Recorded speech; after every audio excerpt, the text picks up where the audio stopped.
우리가 예수 믿고 구원받은 그리스도인들이 되었습니다.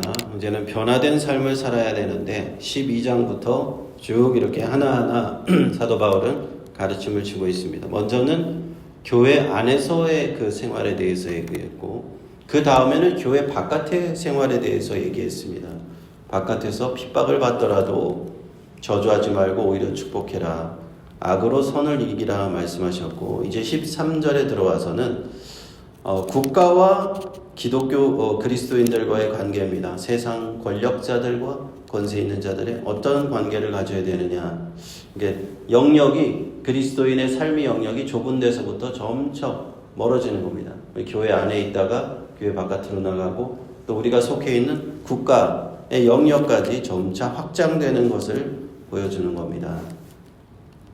1절에 각 사람은 위에 있는 권세들에게 굴복하라 그랬는데, 개역 개정은 복종하라 라고 번역을 했어요. 굴복하라, 복종하라.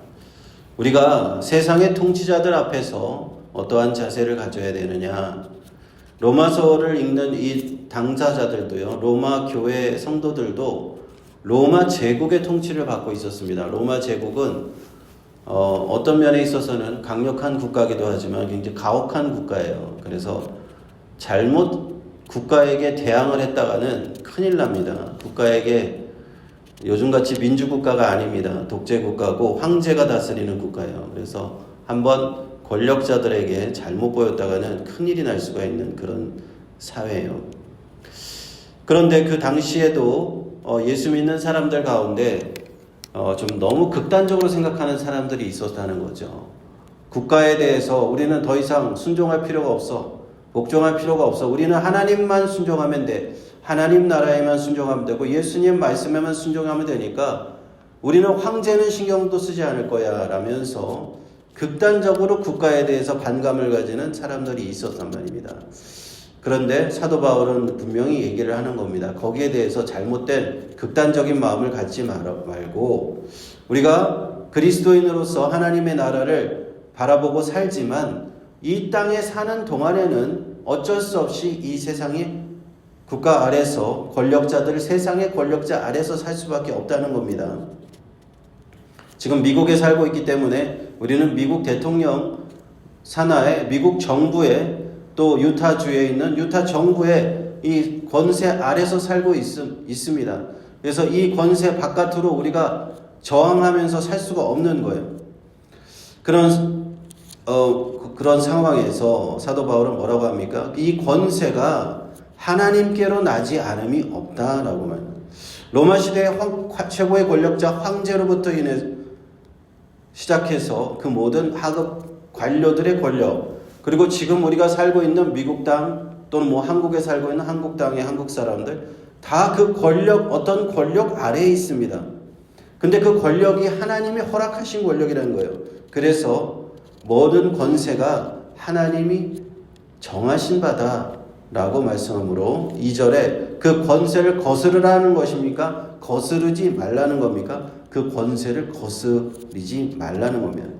왜냐하면 권세를 거스리는 것은 하나님이 허락하신 그 권세를 거스리는 것 같기 때문에 하나님의 명령을 거스리는 것과 똑같다는 거예요. 거스리는 자들은 심판을 자취하게 되리라 하는 겁니다. 제가 예전에 고등학생 때 우리 반에 여호와의 증인 친구가 있었어요. 한 명 있었는데 그 친구가 교련 시간에 총을, 고무로 된 총을 안 잡는 거예요. 교련을 안 하는 거예요. 그래서 교련 선생님이 막 그 친구 때리고 그랬어요. 그 생각이 나는데, 징집제 국가에서 그 군인을, 우리는 대한민국은 군인을 징집하지 않습니까? 그런데 여호와의 증인은 군대를 가지 않잖아요. 그래서 그 권세에 어긋나니까, 권세를 거스리니까 그들은 교도소에 가야 돼요. 군대 가는 남들 군대 갈 때 교도소에 가야 됩니다. 징집 거부 죄에 해당되기 때문에 거스르는 자는 심판을 자취하는 겁니다. 이 국가가 정한 이 법률과 제도에 거스르게 되면 내 마음대로 했다가는 심판을 당하게 되는 것이다. 그런데 이것은 하나님께서 정하신 것이니 거스르지 말고, 국가 권력에 거스르지 말고 순응하라 말씀하는 겁니다. 3절에 이 세속 청지자들에게 하나님께서 이러한 역할을 주신 이유가 있습니다. 그것은 악을 행하는 자는 벌하고 선을 행하는 자에게 상을 주기 위해서 하나님이 이렇게 만드셨다는 겁니다. 국가라는 권력이 없다면 악을 행하는 자를 누가 통제를 해야 되잖아요. 경찰이 있어야 되고 법관이 있어야 되고 검사가 있어야 되고 죄를 지은 자를 재판해서 그 사람을 감옥에 보내고 교도소에 보내고 이렇게 해야만 이 사회가 질서가 유지되잖아요. 그 악을 행하는 자들을 벌하는 그 국가 권력을 하나님이 허락하신 것이다. 또 선을 행하는 자는 상을 줌으로써 오히려 칭찬을 하는 겁니다. 그러므로 4절에 뭐라고 되어 있습니까? 세상 권세자들은 하나님의 사자의 역할을 한다. 하나님의 사역자의 역할을 한다. 그리고 선을 이루는 역할을 한다 하는 겁니다. 세상에서 악을 행하는 자들은 세상 권력자들이 그 칼을 휘두른다고 써 있어요. 4절에 보니까 그가 공연히 칼을 가지지 않았다. 칼을 가졌다는 건 권력으로 사람들을 처벌한다는 얘기죠. 국가 권력에 대항해서 법을 어기게 되면 처벌을 받게 되는 겁니다. 경찰한테 잡히게 되고요. 가끔씩 이제 뉴스를 보면은 경찰이 이렇게 하이웨이에서 쫓아가는 그런 차량들 있잖아요. 범죄자들을 쫓아가는 그런 걸 이렇게 방송할 때가 있는데 경찰이 결국에는 잡아가지고 헬리콥터로 찍고 막 결국에는 잡아가지고 감옥에 보냅니다. 그 권력에 대항해서 법을 어기면 결국에는 처벌을 받게 된다. 그들이 악을 행했기 때문에 형벌을 주는 그런 역할, 하나님의 사자의 역할을 하는 것입니다. 그러므로 5절에 그러므로 굴복하지 아니할 수 없다. 복종하지 아니할 수 없다. 노를 인하여만 할 것이 아니라 양심을 인하여 할 것이다 말씀합니다. 노를 인한다는 것은 처벌이 두렵기 때문에 그냥 그렇게만 할 것이 아니라 양심이 있다는 거예요. 우리는 그리스도인들은 하나님이 주신 양심이 있습니다. 성령께서 우리에게 주신 양심이 있어요. 그래서 선과 악을 구별하라고 하셨잖아요. 선과 악을 구별할 때 내가 하나님이 주신 양심대로 선을 행하면 처벌을 두려워할 필요가 전혀 없는 것입니다. 우리가 하나님 앞에서 선한 양심을 가지고 이 세상을 살아가기만 하면 이 세상의 어떠한 국가 권력도 참 희한하게 되어 있습니다. 어떠한 국가에도 법은 선과 악을 통제하면서 악을 처벌하지 선을 처벌하는 국가는 없습니다.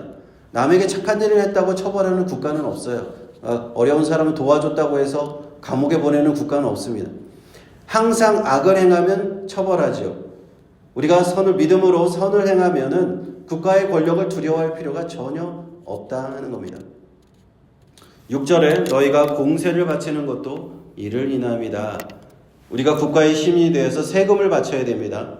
소득세, 주민세, 취득세, 부동산 보유세, 온갖 세금을 다 바치면서 우리가 살아가고 있는데 왜 세금을 내야 하는가? 우리가 국가에 복종하고 있다는 하나의 어떤 증거예요. 세금을 내고 있다는 것 사실 자체만으로도 내가 국가에 복종하고 있구나라는 것을 보여주는 겁니다. 하나님의 일꾼이 되어 이러한 세금을 걷어들여서 그 좋은 일에 그 국가에 필요한 곳에 사용하는 것 또한 하나님께서 그렇게 만드신 제도다 하는 것이고요. 그러므로 신앙적으로 세금을 우리가 잘 내야 됩니다. 세금도 잘 내야 되고 탈세를 해서는 안 됩니다. 탈세를 해서 어떻게든 세금을 절약하는 것과 탈세는 분명히 달라요. 세금 절약은 불법이 아닌 합법적인 틀에서 내가 세금을 적게 내려고 하는 것이고 30% 내야 되는데 25%만 내려고 이렇게 하는 것은 절세가 되는 것인데 불법으로 세금을 내지 않으려고 그렇게 하다 보면은 결국에는 처벌을 받게 됩니다.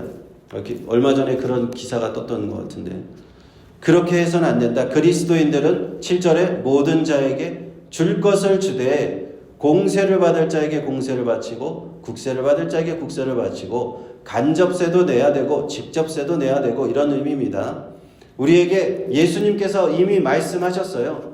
가이사의 것은 가이사에게 바쳐라. 하나님의 것은 하나님에게 바쳐라. 세금에 대해서 얘기하실 때 예수님께서 이미 가르침을 주셨습니다.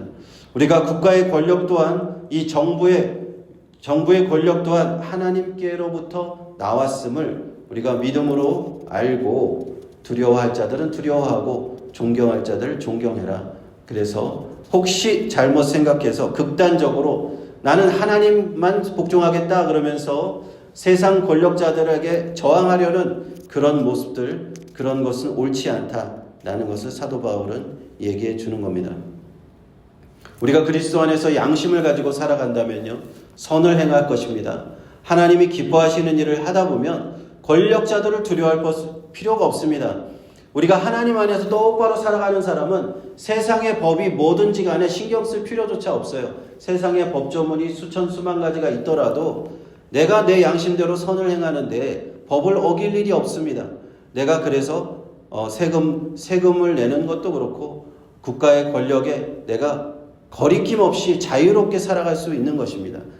예수 그리스도 안에서 살아가는 우리 그리스도인들은 이처럼 변화되어서 불법을 행하려고 하지 말고, 이 땅 위에서 살아갈 때 어떻게 불법을 행하게 하지 말고 하나님 안에서 양심대로 선을 행하다 보면 하나님이 허락하신 그런 제도들이 오히려 우리를 도와줍니다.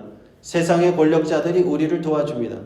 사도 바울도 복음을 전하러 갔을 때 그 총독들이 사도 바울을 도와줘요. 사도 바울이 잘못한 것이 전혀 없기 때문에, 불법을 행하거나 악을 저지른 것이 없기 때문에 총독들이 이렇게 보고는, 그들이 판단하는 것은 사도 바울이 죄를 졌느냐 안 졌느냐를 판단하거든요. 근데 가만히 보니까 사도 바울은 복음을 증거한 것 외에는 뭐 잘못한 게 없어요. 그러니까 자꾸 총독들이 얘 죄가 없다 이렇게 계속 총독들이 도와주는 겁니다.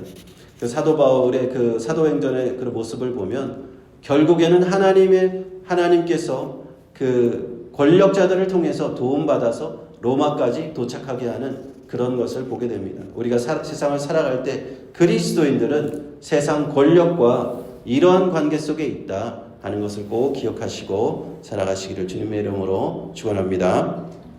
기도하겠습니다.